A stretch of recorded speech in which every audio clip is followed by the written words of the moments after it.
Hai Sobat Aska dan Valisa, apa kabar? Mari kita berbagi informasi. Jangan lupa subscribe. Korea Selatan sempat dibuat panas dingin usai Indonesia mengumumkan akan memborong jet tempur Rafale Prancis dan diizinkan membeli F-15X oleh Amerika Serikat (AS) di tengah proses pembuatan KF-21 Boramai yang belum kelar.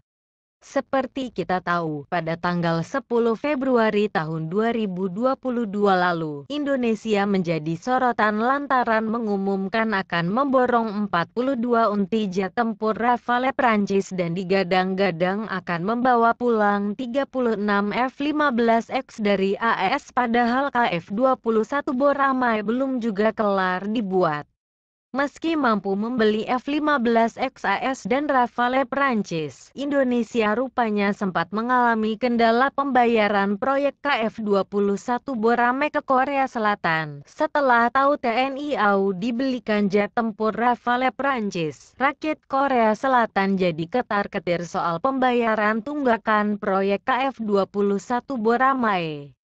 Hal ini seperti dikutip dari artikel terbitan The Jongang pada tanggal 10 Februari tahun 2022. Indonesia setuju untuk berbagi 1,73 triliun won atau 20% dari biaya pengembangan saat berpartisipasi dalam pengembangan KF-21.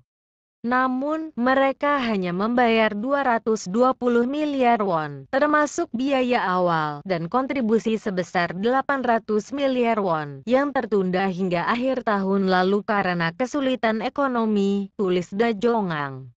Pada akhirnya, setelah bernegosiasi dengan Korea, Indonesia memutuskan untuk membayar 30% dalam bentuk barang daripada membayar biaya pengembangan penuh pada tahun 2026. Sumber daya alam seperti gas alam, batu bara bitumen, dan karet alam terutama disebut-sebut sebagai jenis yang harus dibayar oleh pihak Indonesia. Sejauh ini, Defense Acquisition Program Administration (DAPA) Korea Selatan telah menyatakan posisinya bahwa bahkan jika Indonesia membeli Rafale, tidak akan berdampak pada pengembangan KF-21.